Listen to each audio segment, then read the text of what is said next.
Alright, hi everyone. So in this video I'm going to talk about what I call the augmentation and the reality that we seem to be living in is something that's not inherently real, that's augmented onto what's actually here through a mental process. And what's augmented is a kind of like experiential framework that looks like a division between a subject and an object, and a linear movement through time. It looks like an inherently existing external world with an inherently existing personal point of view that's apart from it and observing it and moving through it. So this is something that when I talk to people, there are a lot of people who have had a kind of profound shift in identity, or a kind of um, profound expansion out with this personal consciousness, the individual mind. But there's an issue that's described to me frequently in that it's not stable. So it leads to this experience of kind of got it and lost it, half in, half out, meing and being. Like experiences of effortless flow, profound simplicity, and some would call it bliss, and then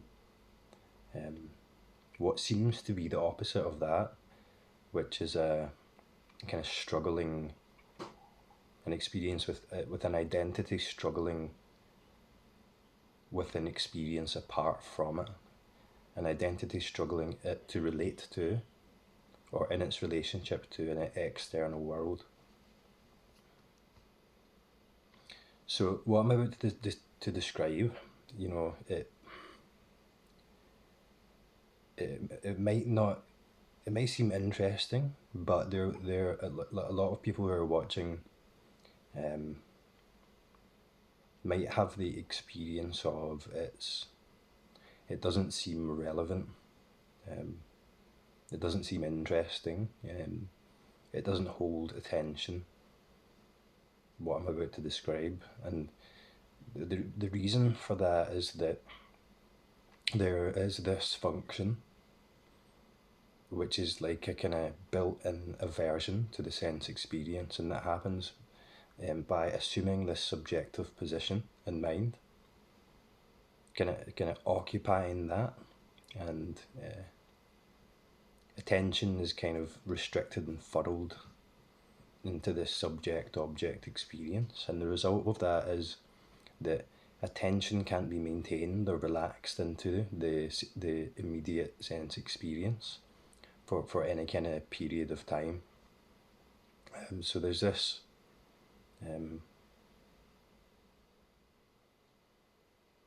function, there's this kind of bounce back into an internal world. And the context of that internal world is that I am apart from my experience. I'm observing it from somehow a vantage point, and I have a relationship with my experience. I'm relating to something apart from me, or something that I'm viewing or observing. This takes the form of a thought narrative generally, and it'll be different for different people, but for me it appeared as a language, an internal narrative of talking. Some people describe it's like images or like movies and stuff like that, but generally it's something that the narrative, the mental imagery, is trying to interpret experience in a way that's understandable, in a way that's knowable. And it does that from this inherent subjective position. It's, for me, it always talked about something. The subject matter was something that's not here right now. A something else, a somewhere else that's not immediately in the sense experience right now. And that kind of magnetism consistently and habitually pulled attention away from the sense experience, that which was clearly immediate, that which is clearly present. You can do a test for this. So you can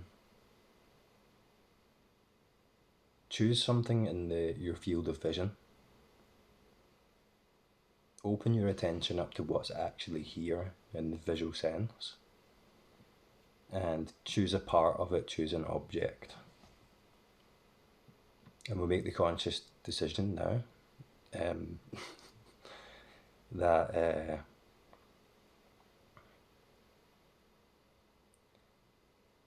all of my attention is going to rest on that object within the sense of seeing. Or I'm going to open my attention up, relax my attention into this field of vision as a singularity. So we can do that now, and you can pause the video if you want. And attention is only going to be in this visual appearance that is simply here. It is undeniably present, that just is, seemingly independent of the one who's looking at it. And then see what happens. How long does it take before there is this habitual occupation of a position apart from experience that relates to it in some way by talking about it.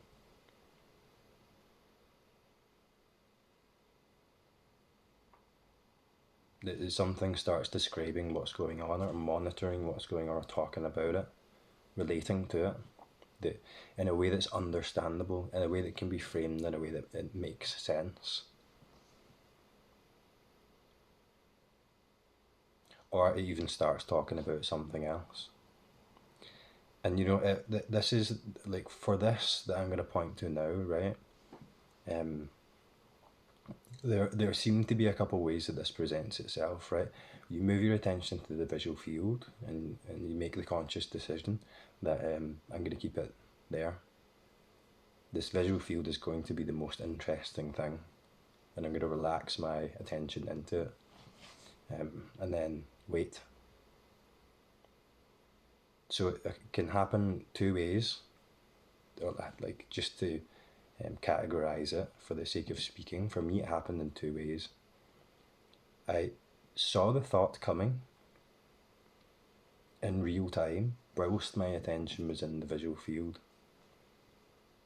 I experienced the movement of thought simply as something that I'm not consciously instigating, but just as the flow of phenomenon, the flow of experience.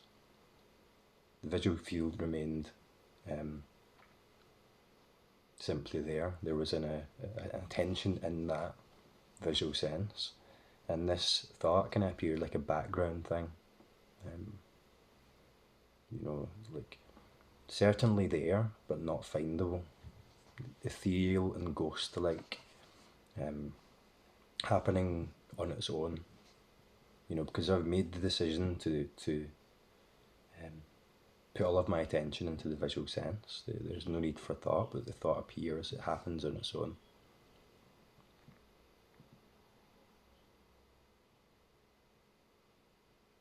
So the second way is that you realise in retrospect that you've been taken away by the experience of thinking into an internal world that relates to something that's not here. So you kind of wake up out of it and you're like, oh, I was gone.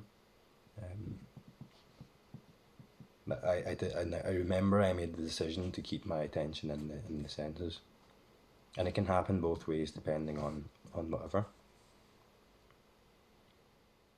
So what is essential for this more direct, deeper investigation of the sense experience is a um,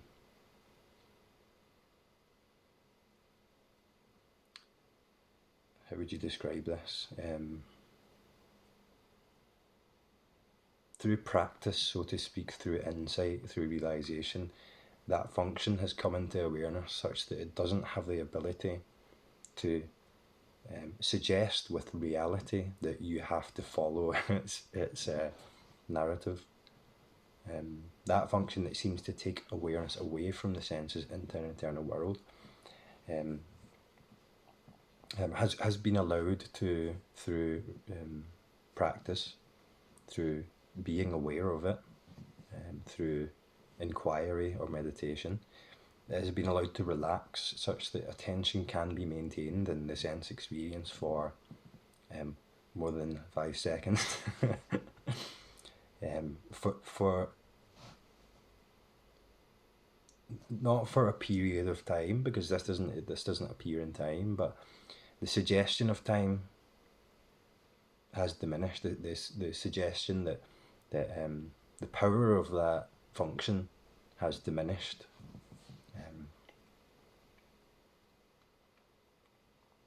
There's not something that is continually monitoring experience and relating to it from this point of view, if that makes sense. I reckon most of you will know exactly what I'm talking about there. Simply being aware of that enough will diminish it, and then there will be the ability, so to speak, the possibility to relax attention into the sense experience. And this investigation becomes much more immediate, much more direct, the meaning of direct experience much more present. And this can seem interesting to the mind, but there is a period in this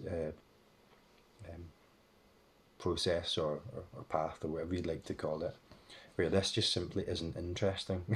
What the mind's talking about, the content of thought is more interesting. The substance of thinking, the direct experience of it, kind of has to become more interesting than the content of the thought, conceptually, for this practice to really kind of deepen and mature. So I'll get to the point eventually. Some people get annoyed at me for for not having not getting to the point, but again, like the purpose of this is to open up to direct experience. And if you want to listen to me talking about it to kind of guide that process, and that's fine, but it's not something to rush. It's not something that appears as a conclusion. It's not something I'm going to tell you that you're going to get. It's simply a direct investigation, a pragmatic investigation of the immediate sense experience, including thought, but we'll get to that.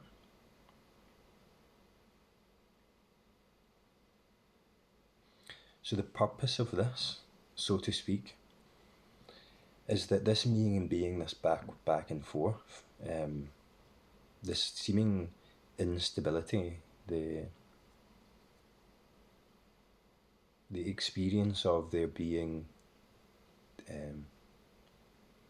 distinct experiences with their own value as it relates to my idea of awakening. So there is a more awake experience, and there is a unawake identified experience, and there's something noticing all of that. There's something monitoring that and relating to it. There's some qualifying experience as this or that, as having more value as it relates to awakening, or less value, if that makes sense. So that all comes from this inherent point of view, this kind of vantage point, this suggestion that there is a relationship going on here.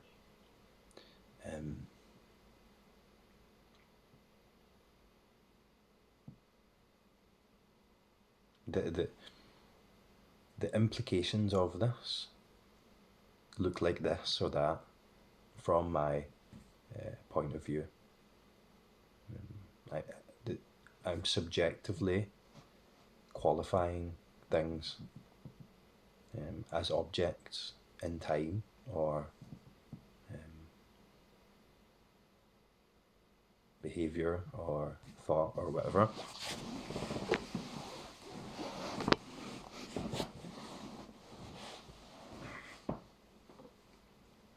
So the purpose of this is to deconstruct the framework upon which that subjective me position is built. And the framework very much exists in physical reality. So after the first shift, after the first awakening, there can be a tendency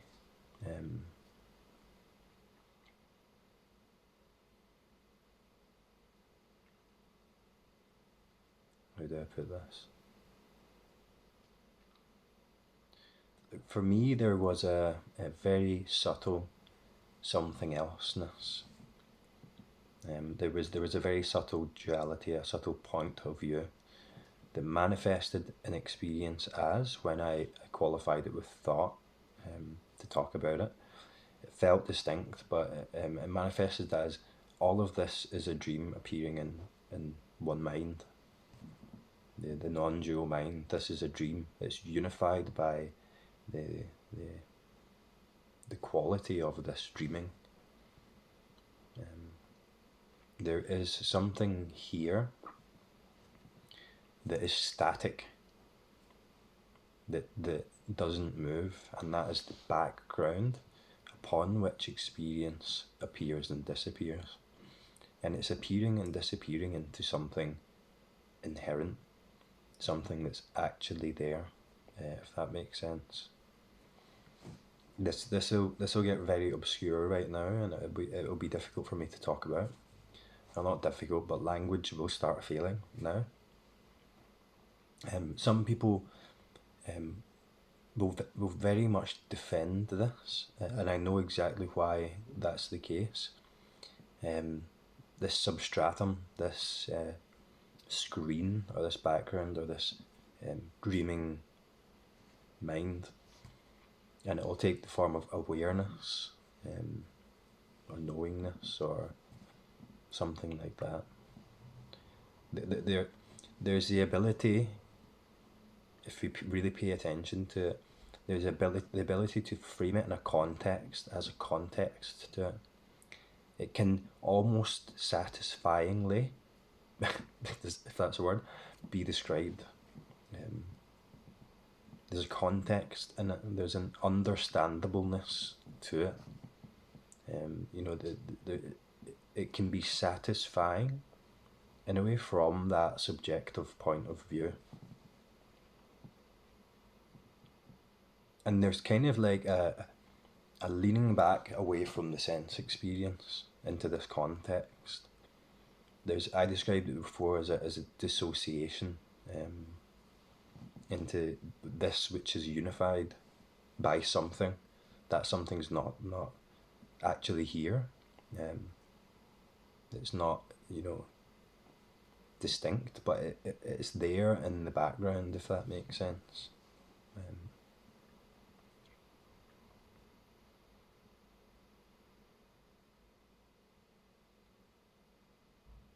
And there's like a staticness, a solid presence, an unmoving background to it.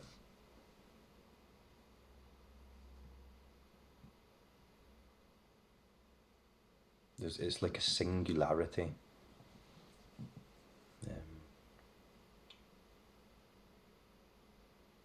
It somehow unifies all of this, the appearance of the world, It gives the world a space to appear in. So, and that kind of at this point in this process for me, there was the experience of half in, half out, of meing and being, and it turns out it was very much propped up by this context that exists in physical reality. So although I had seen through this subject-object division, I had something that I am, became aware that this me was being assumed and talked into existence by the context of thoughts, just about what they were talking about. And when I actually looked in mind, it wasn't there. So it was revealed. This me position, this thinker, was revealed to be not inherent. Something that comes and goes. Something that's not here all the time. Not a solid, static, existing thing. When I looked for the thinker, when I looked for me, this identity, I couldn't find it. But I found something else. I found this one mind, this unified experience. But so I had seen through the subject-object split. So to speak, right, this is just a model in this space of thought. I had really looked at thought, and what had become clear is that the me that I thought I wasn't there. There was just this substance of consciousness, this I am, or pure subjectivity, or something like that. So my identity relaxed out of this construct, this illusion of the thinker, and kind of expanded out into the substance of thinkingness. But there was still this context, and that was that I am in a physical body here, apart from the experience of the external world. There was still a relationship going on here, which assumes two things, which assumes distance, and the experience that I was having, albeit in the mind of God or whatever, the one mind, whatever that is, in this dream still manifested this subject-object split, this experience of being in a physical body apart from the external world. There was the necessity for me to physically relate to a world that's out there from this assumed position in here, and it still seemed real, still seemed inherent, that I am this body, I have limits, there is space between me and the objects out there, and that's inherent.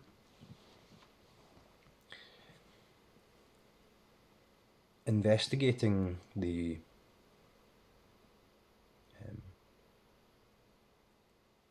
nature of separation, the nature of this subject-object assumption in the senses, led to a deconstructing of those assumptions in physical reality, such that they weren't there anymore in a real way, and that's what was propping up this context, propping up the seeming necessity to have an internal narrative and relate to my thoughts, my world, my hearing, my seeing. There was still something that was inherent, and it was the I, the me, in a way.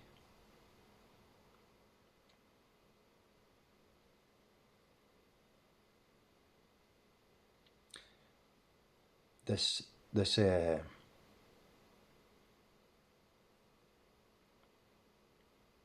investigation is something, and I'd like to stress this. It's kind of like, for me, it was like a turning point, a tipping point, where direct experience, the experience of this appearance as it is, this sense experience that's simply here, the senses, started to become more interesting than um, anything else. Um, because I started to notice, I started to open up to what is beyond the augmentation, what is beyond the this filter that I'm looking through, this um, seemingly inherent framework that there is a physical reality and it's here. And I think that, this unfolded so quickly for me because there was that interest, that tendency to investigate just for the sake of the investigation, to experience just for the sake of the experience, not for any sort of um, um,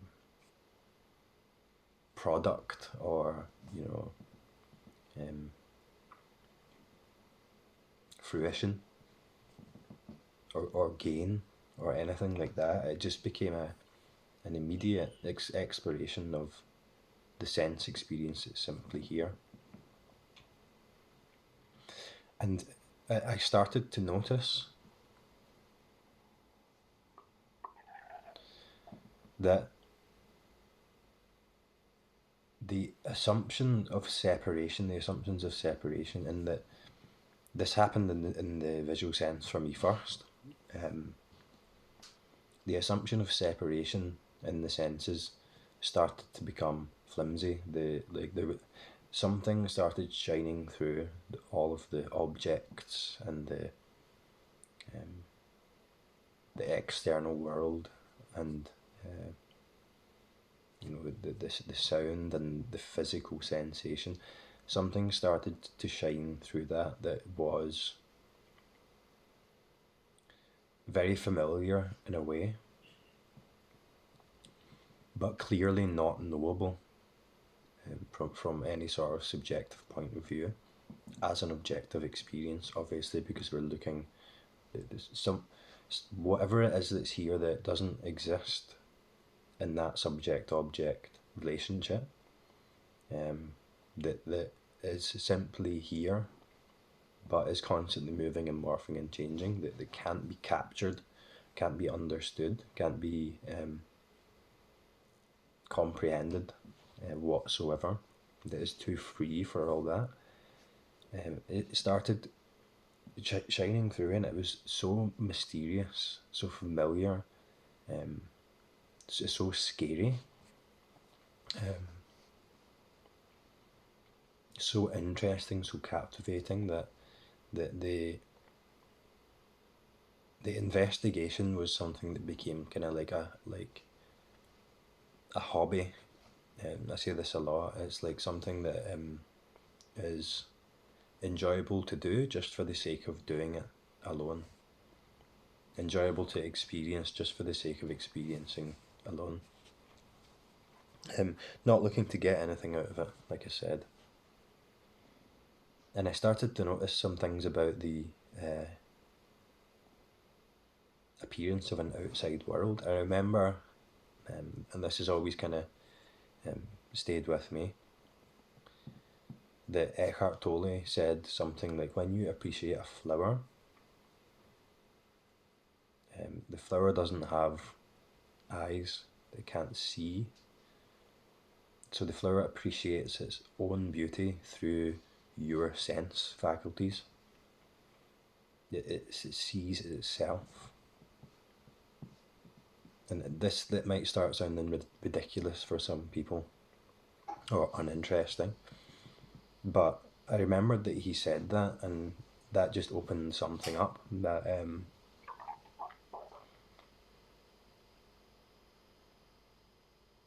something changed in the way that I was experiencing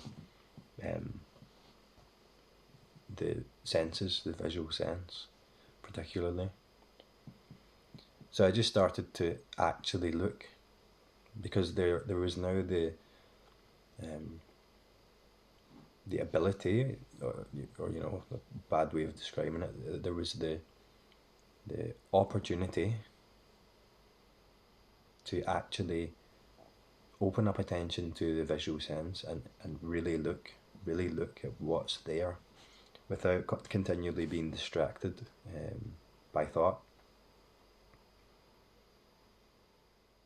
I'll describe this a little bit differently than I usually would.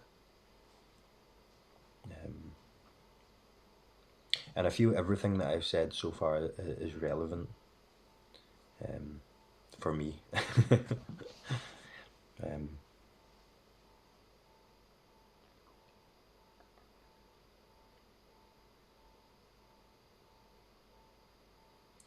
So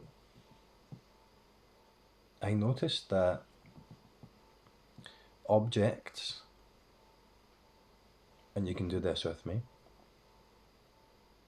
appeared together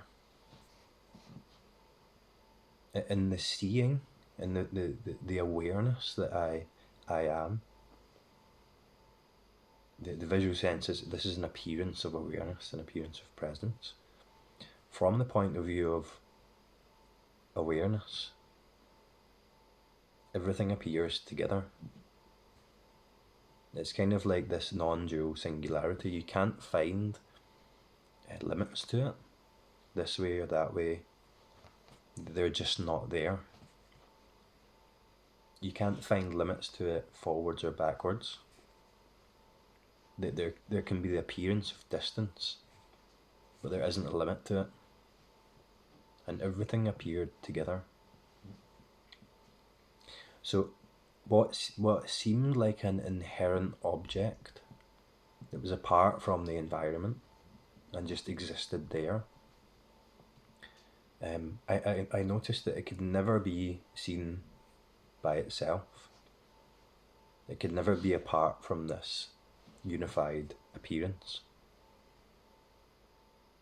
You could, like, it sounds ridiculous to some people, but you can never look at it from all angles. It's only this one point of view. So the point of view came into question a little bit, and it's like none of these. I'm only seeing one side of this. None of these can be separated out. I can't take one out apart and look at it completely on its own. So I found a limitation to the augmentation there. I started to see the filter, and I was like, what is that? What is that?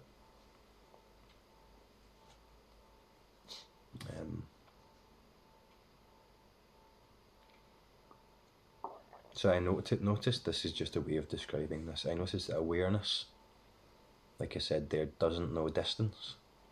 An object close is equally as aware, from my point of view, so to speak, as an object in the horizon. From the point of view of awareness, they appear together. There's no difference there. I noticed that awareness doesn't know objects. It doesn't notice a difference between the multiple objects that are here. It just appears as this one scene, this one unified field. And I started to notice that my experience of an object was something that I had learned. If I had never learned what that particular object is, it would appear to me in a different way. The direct experience of it would be more overt. I noticed that there was this function happening in mind that whenever I looked at something, I recognised it immediately as this, and it had its own value apart from the rest of the environment. It never appeared apart from the environment that surrounds it. but there was something recognising that particular part of the visual sense, and it had a value as it relates to me. It had an importance. So I see people, and there's a kind of recognition of the importance of that appearance of a person apart from the background, the totality of the background. And then next to, say, a car, there's a recognition of value there. There's a categorization. There's a knowableness to these seemingly separate objects that appears instantly as soon as I look at it. So I noticed that this was like a language. So for example, if you see a word, if you just glance at a word, you immediately recognize, there's a recognition of the meaning of that word. But if you look at a word in a language that you don't understand, that recognition won't happen. But you'll see, what will be more apparent to you is the lines and the shapes and the colours, the direct experience of what that actually is. So I noticed that there was this kind of distinction between what was appearing and what the mind was saying about it, how I was experiencing this world of objects. So it's like the whole thing, it's like language, and it's like these objects are like a symbolic language that the mind is constantly augmenting a value system onto it, augmenting a learned recognition onto it all the time.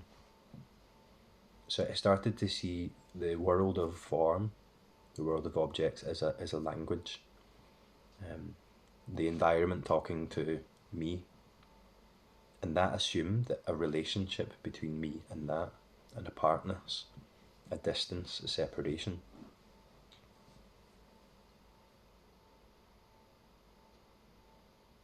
So I started to see what was beyond that value system, that language. The language wasn't as real. What this symbolic language is, the world of objects. It started to appear less real. That something started to appear more real, which is, I guess you can't describe it, the substance of the appearance, just the appearance.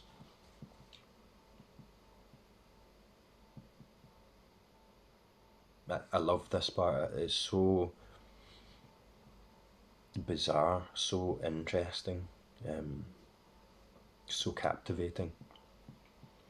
So there's this physical framework that seems to be inherent here, and that's that there are objects, there is an external world, and all of that relates back to me through this relationship. So there is a me here.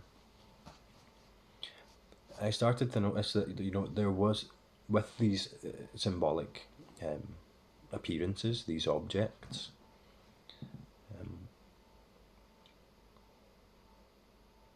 there seemed to be something here inherent moving through that world of objects, and it augmented a kind of time causality onto experience and onto the sense experience, assuming that subjective inherent position of me. And because that was assumed to be constantly here, what appeared as the external world was assumed to be constantly here. So it's like I drive to a shopping centre and I walk in because I've been there before. There is an expectation. There's a forwards projection in time that I'm walking into something I know. So I've already got a map made up that represents the sense experience, that assumes this inherent position of me, and assumes that a constantly existing inherent outside world that's independent of me, the one moving through it. If you've got this far, you might as well go to the end. This might not be relevant for some people, and that's totally fine. And I'm not meaning for this to be philosophical. I'm just describing my own experience. So I move through, say I walk in the shopping centre, there's this forward projection of this map. I know that, the assumption is that that shopping centre is inherently there, even when I'm not perceiving it, even when I buy my shopping and go home. And there was a backwards projection as well, like a tracer, that put a spatial map onto what I was experiencing in a very real way. And it's like I walk through the shopping centre, I know what's behind me. I turn around and I walk back, and I know where I am. But that's a function. That's a necessary function. But it was experienced as a reality, a fundamental reality. That's what started to kind of fall to bits. And I was like, what I'm perceiving isn't what the mind is saying it is. It's simply this appearance.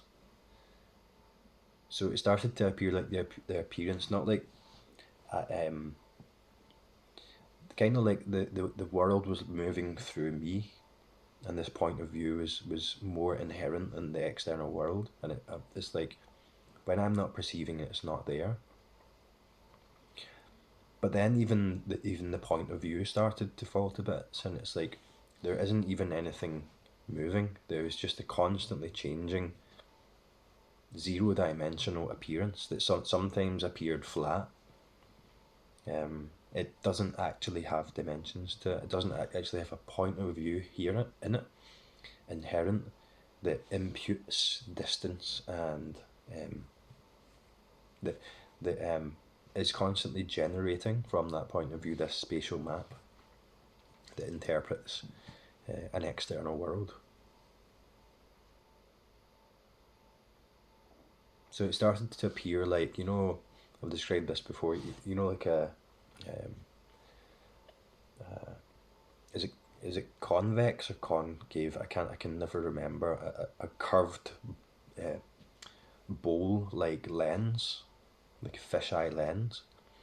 It started to appear like the appearance was appearing, morphing, moving, changing on that lens. I was kind of in the inside of it looking out.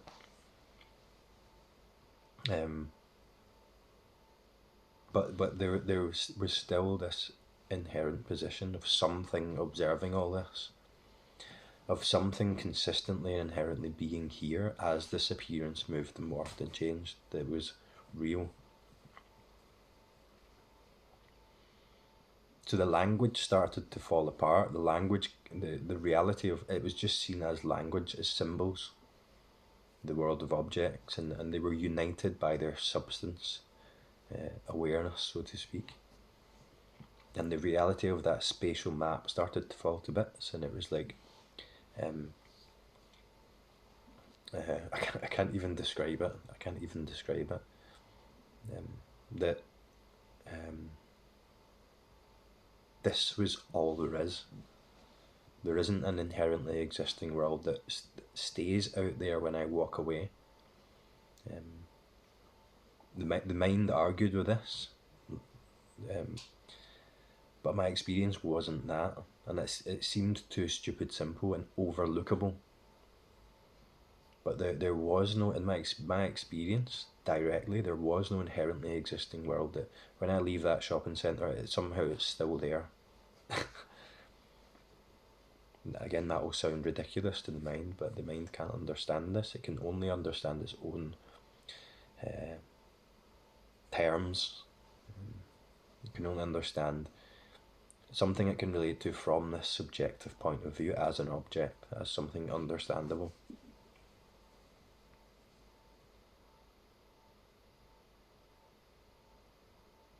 But there was still this seeming inherent position here. It wasn't so much localized here behind the head. Kind of was though. It turns out it was like everywhere. So this point of view played this cool trick where it used this context of the dreamer's mind to project its point of view away from here the body out to everywhere behind manifestation, or like back here, this invisible nothingness that I'm not perceiving, this aware substratum.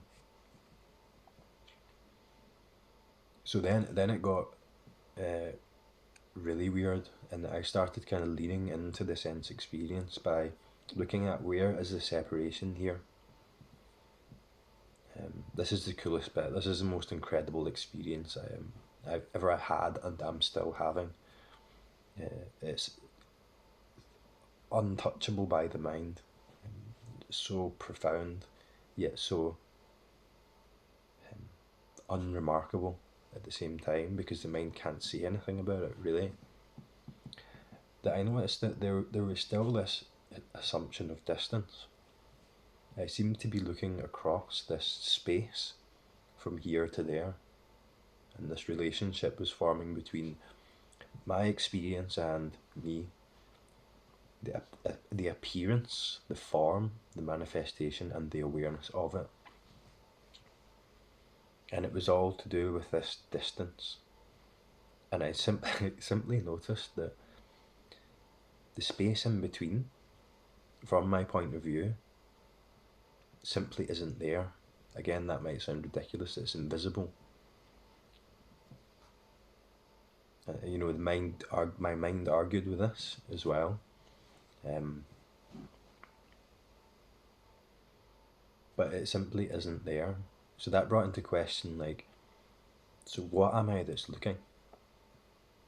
So I looked at objects out there, and I saw something out there, and now the out there-ness of it imputed this point of view that's back here.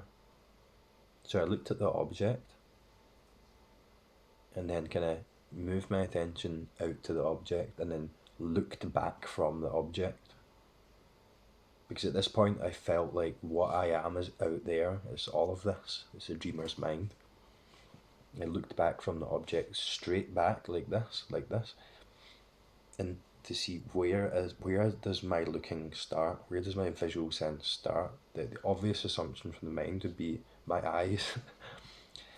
But the direct experience of it, I assumed I was looking through this window, or like this bubble lens.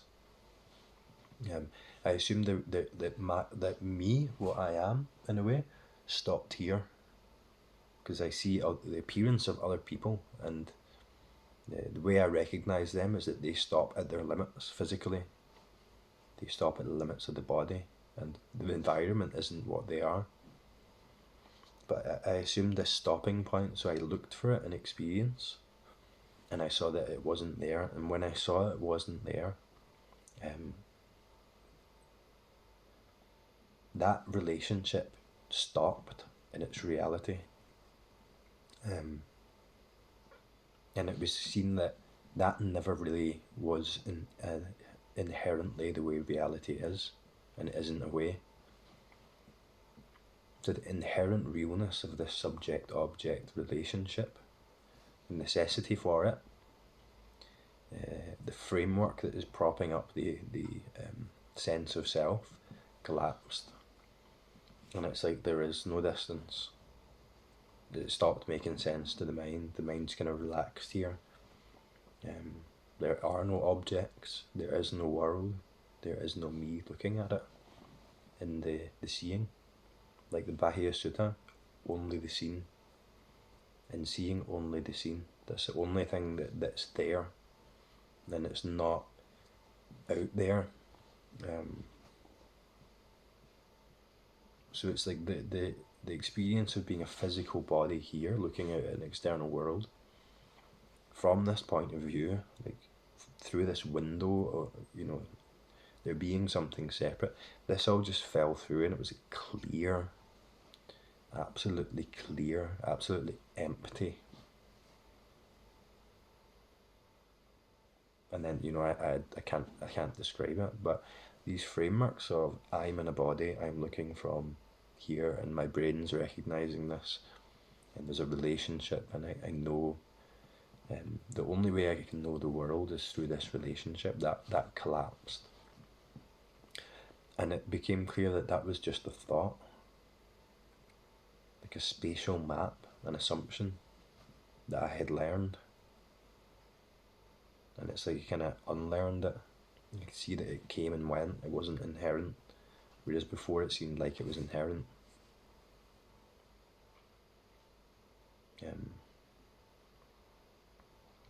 So like I said, the framework that was propping up the whole context of me in physical reality lost its reality. So then there's no foundation to support this internal narrative about a real me and a real world. Everything becomes more immediate, just immediate, like immediate in the way that the mind can't understand, because the mind's one or two steps ahead. When you start relating to something, you've assumed this point of view. You've assumed this context in physical reality, that things are a certain way. And I noticed what people talk about, like Jim Newman and such, that talk about this is not knowable. It's the unknown, it's the mystery of this immediate sense experience. And I noticed that there was this these weird assumptions that this awakening thing I was going to get, it was still going to happen, I was going to understand. But you know, the narrative was gone at that point, but there was still this feeling of moving forwards towards something, or looking for something in this. This general feeling of separateness, this feeling of the suffering built into relating to an external world as a person, but deeply knowing that that's not inherently real. And when it feels real, it leads to suffering, because it's not actually experience. It's an augmented version of experience that is like this filter of this personal mind, that we look through this filter and it creates this external world with as something that I can relate to and understand, and it does that by assuming this point of view as a physical body.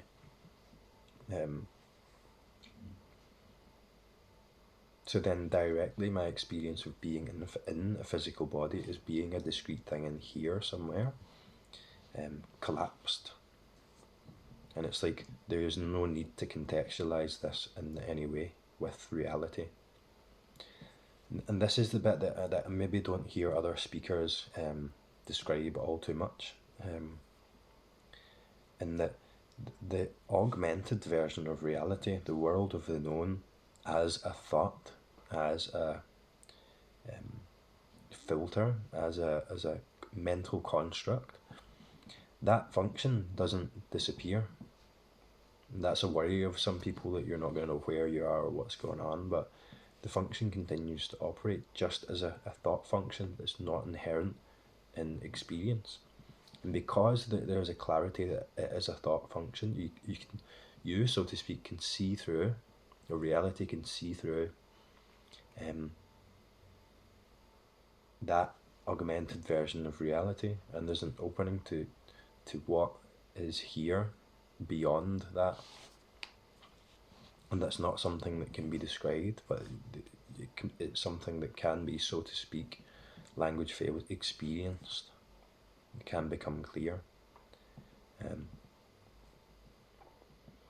So the augmentation continues as a thought function, but it's like this inherent point of view in it disappears. So it all becomes much more interesting, because we see that this is the point of view is something that is just arising due to conditions. It's part of the flow of phenomenon, part of the flow of experience. It's as transient and ever changing as the appearance of an outside world, or this appearance. It doesn't stay still long enough to be anything, to be captured. to be understood in a real way, but there is understanding, and even the thoughts, the augmentation, the filter, the framework takes on the qualities of all of this as in being impermanent, transient, um,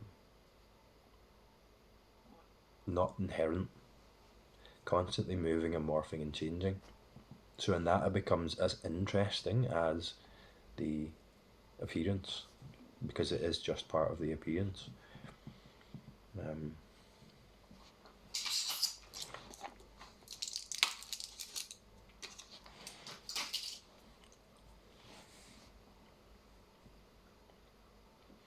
and it's so I've described what the I'll just kind of stick to the visual sense with this. I've described what um,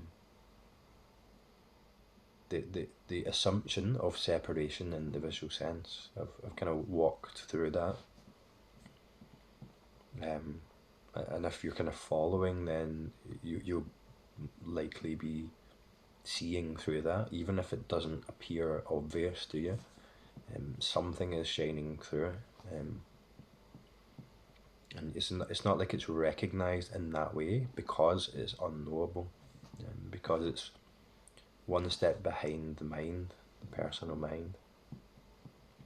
So we've kind of walked through the augmentation, the thought augmented filter that creates physical reality that's not inherent. And now I'm going to try and describe what it's like when that becomes obvious, is something clarifies that's a thought, becomes clear.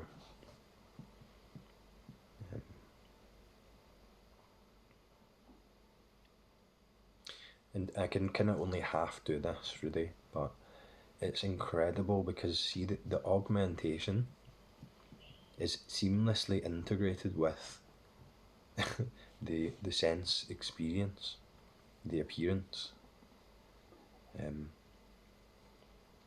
It's like it's this strange. You get this strange half and half experience. This like threshold of two worlds, so to speak, where you see that the filter is creating this appearance of a physical reality, but it's creating it out of something that's not knowable. That's it doesn't have form, doesn't have distance, doesn't have separation, doesn't have a point of view looking at it, but you can see the appearance of that. And there's no resistance to the appearance of that, because it's clear that the resistance to the appearance of the subject-object experience was what was creating the suffering. And it doesn't matter what kind of context that appears in. So it's just like experiencing that just becomes so interesting. It's like this ability of the mind, ability of the substance of thought, this sense of thinking, this sense of, like, it's kind of like another sense I describe it as, this sense of mind has the ability to move and shapeshift and change and mimic and transform into absolutely anything. It's limitless. But you can see how the limitless nature of mind is creating something limited out of the limitless nature of the sense appearance. So it's like the mind creates this limited version of reality out of something that's unlimited, which is bizarre, and the mind itself is unlimited.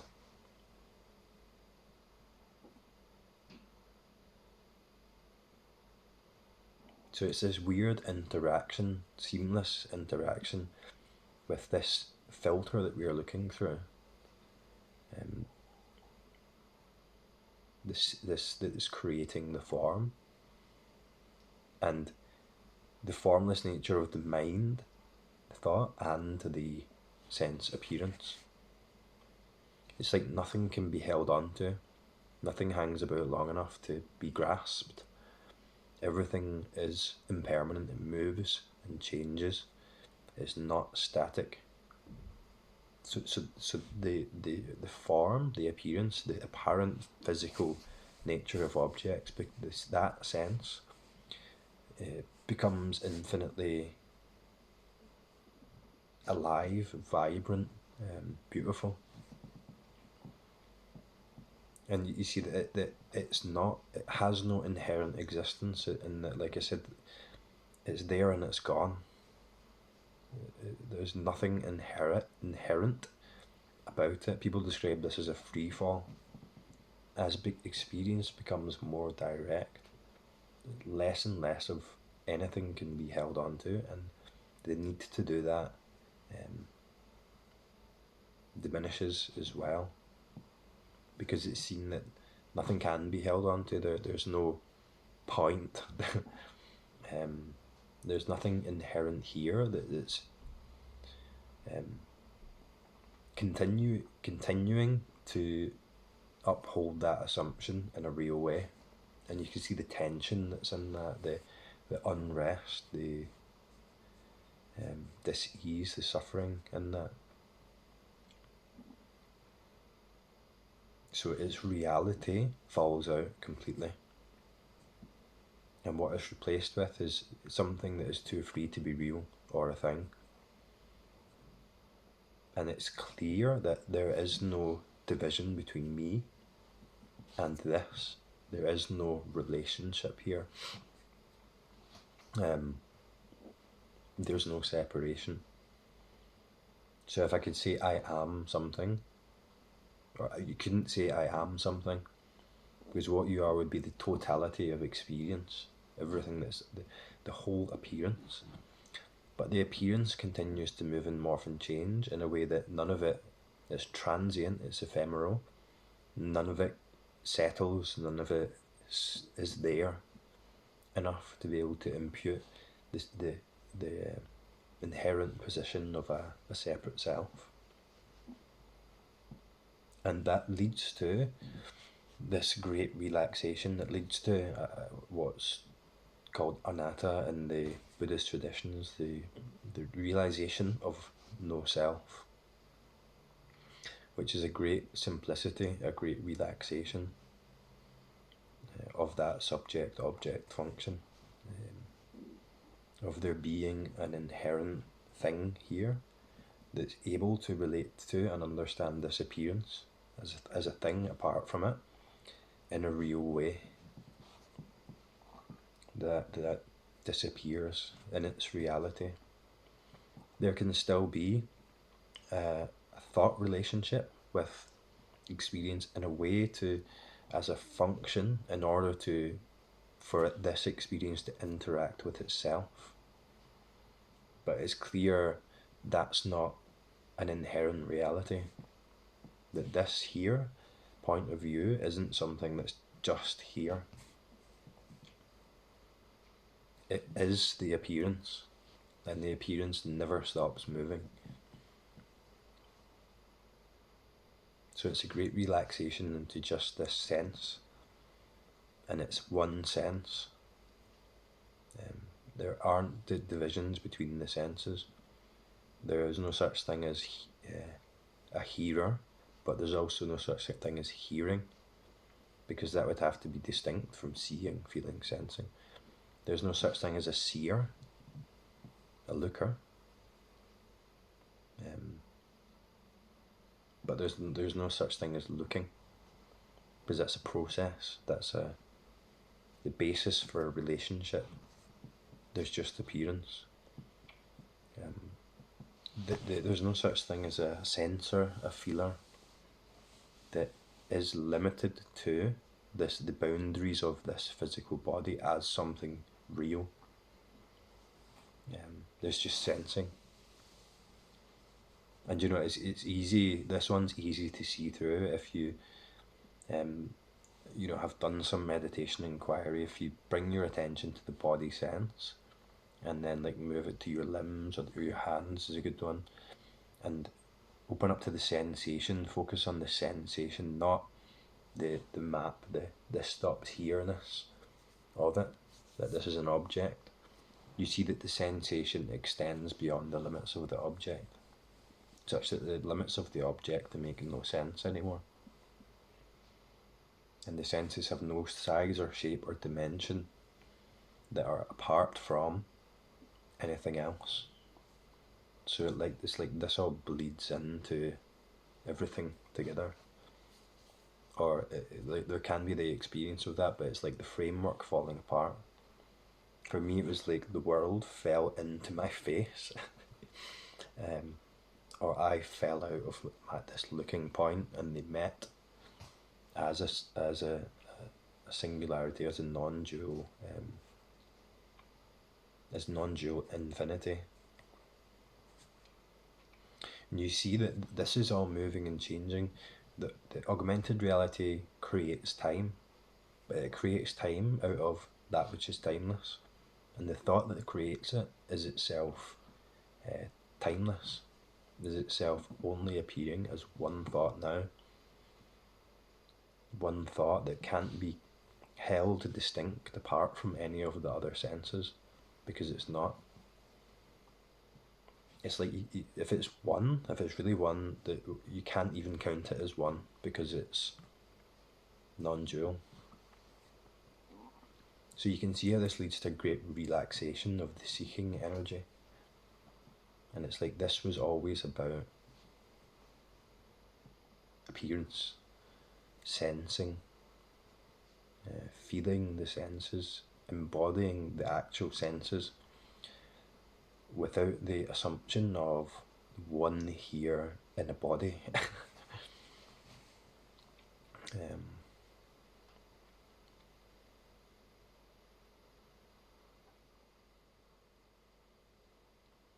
And when there's clarity on the augmented reality, there's no need to resist that augmentation, because you see it's not real. You can only resist it from this point of view and reify it, and then that whole thing just the whole context just lets go into itself. And then the appearance, this non-dual infinite whatever this is, starts to come through and support everything that's happening in it. So like for example, I would never have it's not even about confidence. I would never have had the confidence or the self-belief to be doing what I'm doing with this channel and everything that we're doing, talking to so many people about this. But that's because this isn't about self-belief. It has nothing to do with David. That's why this has been possible, because reality comes in to support itself and it appears as whatever, and there's really no control over that. Control is a thought that's added to. It's kind of following, trying to follow along and impute causality through the assumption of time. And it's like I move my body, it moves, it's moved by the totality of experience, because it's not separate. How can I move my body? There has to be me first, and then a body, and then the decision of movement. But directly in experience, none of that's here. So it's moving freely on its own. So then with that, a lot of the mind narratives that are to do with causality and time become invalidated and are let go of too. So it's like, I've heard it described as getting out of the driver's seat and getting into the back seat. And this just happens as it's happening. That doesn't mean that there can't be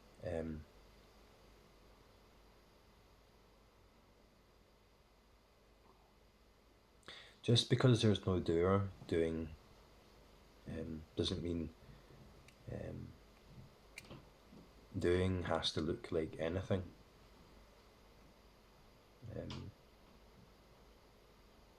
The doing doesn't happen. Just because there's no thinker doesn't mean that there is thought.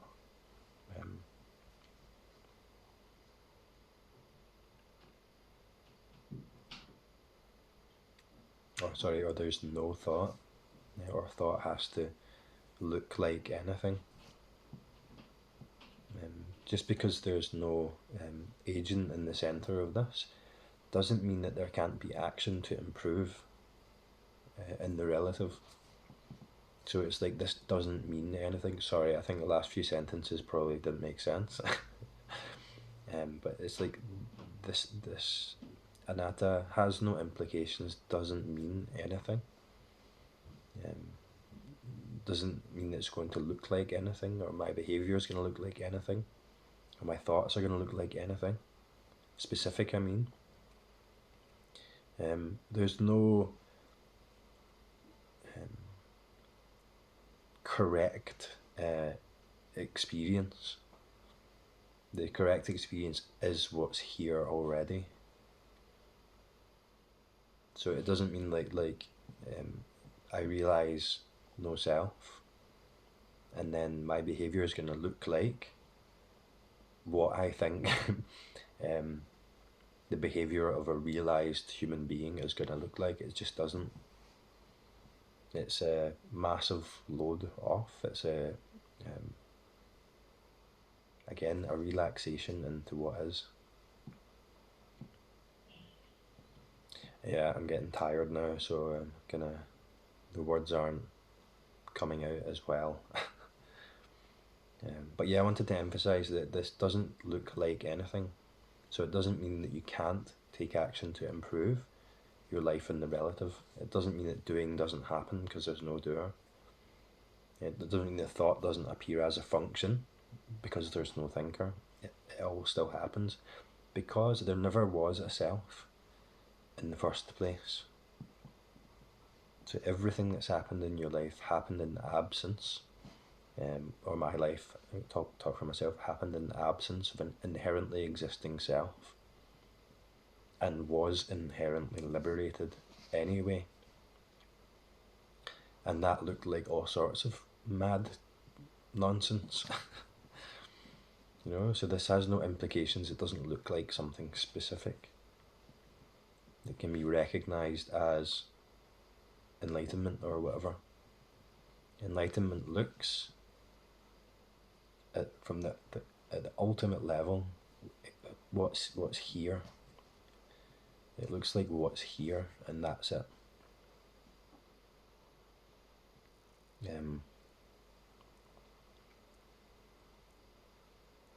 Relatively, there is a process to this. There is practice. There is an investigation that happens. But the end point of that is to realise clearly that the one that's investigating this was never there. And it was always just reality investigating itself due to its own inherent fascination and awe with itself. That could be a filter, a product of the human mind. But that's most of what my experience looks like these days. The most common thought that appears is an awe, a deep gratitude, and a love for the experience itself.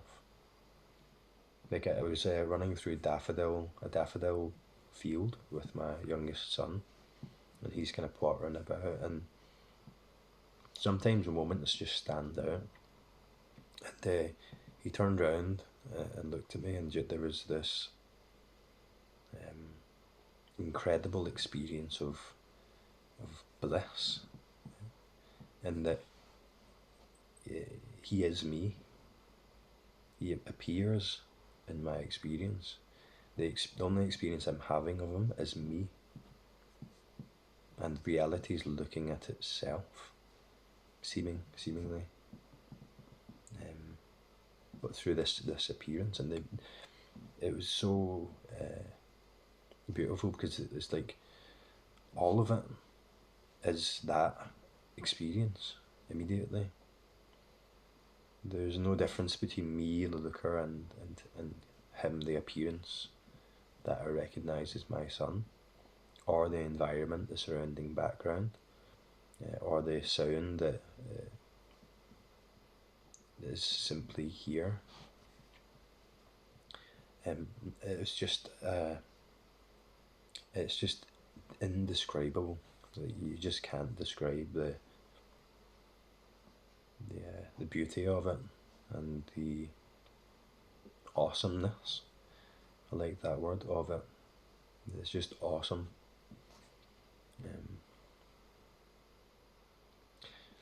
So some of you who know me will know that this is my favourite part to talk about. Hence, this video is like well over an hour long. But yeah, I'm getting pretty tired now, so I'm going to wrap it up there. And let me know your experiences with this, because it's always interesting to hear that. And it's not like, because the subjective view isn't real, it can't be reified by talking about it. It can't be reified by having a practice or having an investigation. It's not real, it's just a thought. So there's nothing wrong with talking about our experiences. Something in that has the effect of continuing to open up to and let go into that disappearance that's already here.